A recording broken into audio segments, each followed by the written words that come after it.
মুসলিম আমি, সৈনিক আমি, আমি চির রণবীর, আল্লাহকে ছাড়া কাউকে মানি না, নারাই তাকবীর। বীর মুসলমান ধরো আল কোরআন, ফিরায়া আনো সেই হারানো সম্মান। বীর মুসলমান নারাই তাকবীর, আল্লাহু আকবার, তৌলো ধুনি ধরায়া রাখবার। বীর মুসলমান ধরো আল কোরআন, ফিরায়া আনো সেই হারানো সম্মান। বীর মুসলমান, আমরা বীরের জাত, আমরা বীরের জাত, অথচ ইসলাম বিজয় না থাকার জন্যে এই 16 বছর আমাদের মতো লোক কাছে কথা, হুজুর দেখে শুনে কথা কন। মাথার থেকে নেতাকে পাওয়া পর্যন্ত তাকে দেখি কোনো সুন্নতের নাম তো নাই, ওই অজু অবস্থা 6 মাসে করেনি। সেগুলো নেতা যে কয় হুজুর দেখে শুনে কথা কবেন, তখন আমি বলি ভাই তার কোরআন শরীফ এটি আছে, আপনি দেখে দেখে আমাকে কয়া দেন, আমি শুনে শুনে কমু। 5 মুখ তাকে দেখি আর নেই। কি কথা রে, ওই জুম্মার সভাপতি ওরা, স্কুলের সভাপতি ওরা, পায়খানার সভাপতি ওরা। এই কথা কোন লেখা কয় দিনের মধ্যে দেখেছেন প্রত্যেকটা অফিস আদালত স্কুল কলেজ বিশ্ববিদ্যালয়ে 6টা লোয়া আছে, এখন কান দিচ্ছে। কয়টা লোয়া? ওই যে 2টা করে ছবি আছেন না বাপ বেটির, ওই 2 গ্লাসের নিচে 2টা করে 4টে আর 2টা সুতা বান্ধা ছিল। কে তুই গ্লাস ভাঙে ফেলে দিছু, ও ওই ওই লোয়া উঁকড়ে ফেলে দে, ও তা উঁকড়ে নিও, কইতে ওটি আবার টাঙ্গামো। এই কি ওই লোয়া সব জামরাতে তোলে, তাছাড়া আবার কোনো টাঙ্গাবে ওটি। হ্যাঁ কতক্ষণ কামেল পাস, মুফতি, বড় বড় অফিসার, শিক্ষিত লোক তারা জানে যে একটা ছবি ঘরের মধ্যে থাকলে আল্লাহর রহমত ঘরের ভেতরে ঢোকে না, কথা ঠিক কিনা? একটা কামেল মাদ্রাসার প্রিন্সিপালের মাথার উপর ছবি থুয়ে উনি বসে আছে। কি কন, এমনি মাদ্রাসার প্রিন্সিপাল বিরুদ্ধে মিছিল হচ্ছে না, এমনি মিছিল হচ্ছে না, এগুলো আল্লাহর গজব, এগুলার গজব। অথচ আল্লাহর নবীকে রহমত হিসাবে পৃথিবীতে প্রেরণ করলো, নবীর আদর্শ না মারার কারণে আজকে ইমামকে পলে থাকা লাগিচ্ছে, প্রিন্সিপালকে চাকরি ছাড়ে দেওয়া জীবন বাঁচার লাগিচ্ছে। কতক্ষণ কারণ কি আমরা সকল দিক দিয়ে রসুলের আদর্শ ভুলে গেছি ভাই। এই জন্য আসুন, আল্লাহ তাআলা বলছেন লাকাদ কানা লাকুম ফি রাসূলিল্লাহি উসওয়াতুন হাসানা, রসুলের জীবনের ভেতরে আমাদের জন্য উত্তম নমুনা আছে। এই আদর্শগুলা একের পর এক পড়ে শুনে ইমামকে বলে, ইমাম সাহেব আপনি রসুলের আদর্শের তালিকা আমাদেরকে দেন, এই তালিকাগুলো আমরা মানব, কিয়ামতের দিন রসুলের সাথে আমরা জান্নাতে থাকতে চাই। রসুল বলছেন মান আহাব্বা সুন্নতি ফাকাদ আহাব্বানি ওয়া মান আহাব্বানি কানা মাই ফিল জান্নাহ। রসুল বলছেন যারা আমার সুন্নাত ভালোবাসবে তারা আমাকে ভালোবাসলো, আর যারা আমাকে ভালোবাসলো তারা আমার সাথে জান্নাতে থাকবে। জোরে কোন সুবহানাল্লাহ। আমরা কি রসুলের সুন্নাত মানতে চাই? কারা কারা দুহাত তুলে দেখান, লিল্লাহে তাকবীর, নারে তাকবীর। রসুলের সুন্নাত মানা ছাড়া কিয়ামতের দিন নবীর সাথে বেহেশতে থাকা যাবে না। আপনি যদি নেতার সুন্নত মানেন, কিয়ামত 400 বার হবি, জান্নাতের চোখে পড়বে, আটাম ফাটাবি।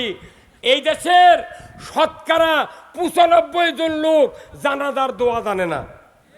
হ্যাঁ কতক্ষণ আল্লাহুম্মা গফিরলি হাইয়িনা ওয়া মাইয়িতিনা ওয়া শাহিদিনা ওয়া গায়বিনা ওয়া যাকারিনা ওয়া উনসানা ওয়া আল্লাহুম্মা মান আহইয়াতাহু মিন নাফাহিয়াল ইসলাম ওয়া মান তাওফাইতাহু মিন নাফাতাওফাহু আলাল ঈমান। এই দোয়াটা শতকরা 95% লোক জানে না। তাহলে উই জানাজা করতে 60 বছরে কমপক্ষে 1600 জানাজা করতে, তাহলে উই একটা জানাজার দোয়া কয়নি, উই বলেও দোয়া পাবে না। এই কথা কন। তাহলে আপনি কোরআনও শুনলেন না। আল্লাহ রসুল বলছেন যে সন্তান পিতা এবং মাতার জানাজা করবে, অন্য মানুষের বেটা জানাজা করে আর আপনার বেটা জানাজা করবে, আকাশ পাতাল কম বাড়া হবে। আপনার ছেলে যদি জানাজা করে কমপক্ষে সানা পড়তে 3 মিনিট, দরুদ পড়তে 4 মিনিট, দোয়া পড়তে লাগবে 6 মিনিট। আর অন্য মানুষের বেটা দেখবেন জানাজার নিয়ত করতে জাল্লা সানা কয়নি, ওটা তো জোর কোয়া লাগে না। ওটি ওই খালি যদি আল্লাহ আকবর কয় আপনি ধরে পারবেন। পয়মাল দিচ্ছে কেজির মাপ, কাশি 2000 টাকাতে, কাশির টাকাতে কতক্ষণ? আর আপনার সন্তান যদি জানাজা শুরু করে জাল্লা সানাউকা লা ইলাহা গয়রু, এটা বলতে 3 মিনিট, দরুদ শরীফ পড়তে লাগবে 5 মিনিট। কারণ কি, দুইজন নবীর এত কষ্ট হয়েছিল, ইব্রাহিম আলাইহিস সালাম, মুহাম্মদ সাল্লাল্লাহু আলাইহি সাল্লাম, যে মায়ের পেটে থাকতে বাবা মারা গিয়েছে, আর মা পাহাড়ের গুহার ভেতরে ভূমিষ্ঠ করেছে ইব্রাহিম আলাইহিস সালামকে।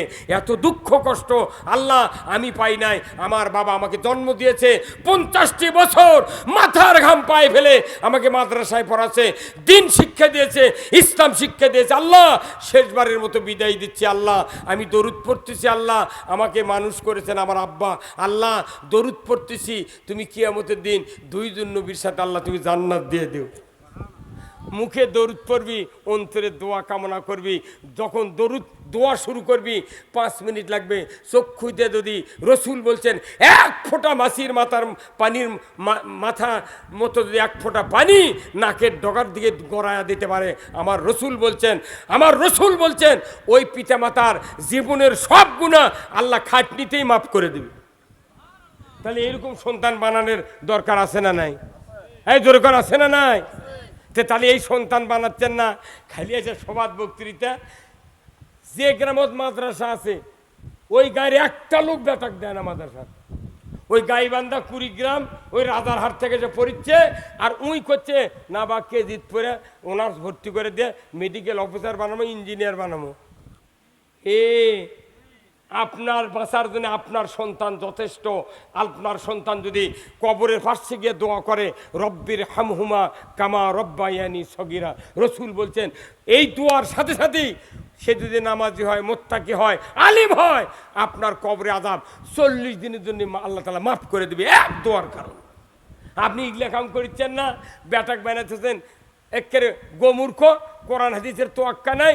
10 বিঘা 20 বিঘা জমি কিনে দেয়া, পালসার একটা কিনে দেয়া, টিভি একটা LED কিনে দেয়া, ফ্রিজ কিনে দেয়া, লজিন কিনে দিয়ে থুয়ে যাচ্ছেন। তুই খালি 4 আর আমি কবর যাবো, এই কথা হয় না। পিটুনের অভাব হবে না। খবরদার, যাদের সন্তান আছে আলিম বানান, হাফেজ বানান, কারি বানান। যদি আপনি বাঁচতে চান, এদেশে যে পরিস্থিতি হচ্ছে আজকে শিক্ষা প্রতিষ্ঠানগুলোতে এমনভাবে অনিসলামী কার্যকলাপ ঢুকে দিয়ে মানুষকে আলু ভর্তা বানান শিখাচ্ছে, মানুষকে ব্যাঙ্গের ডাক শিখাচ্ছে কাউ ব্যা, এই কথা কন দেখা। আবার শিখাচ্ছে ত্রিং ত্রিং সাইকেল নাচে, এই কথা কন কে রে, এগুলো কি খেলার? আবার আরেকজনক করছে তুই বিছনা ফালান শেখ, তোর যে বিয়ে হবি বাসস ঘরত যে তুই বিছনা পারবো, ক্যাঙ্কা করে পারবো না শিখে, এই কতক্ষণ কে রে, এটা কি পড়ার বিষয়? এটা পড়ার বিষয়?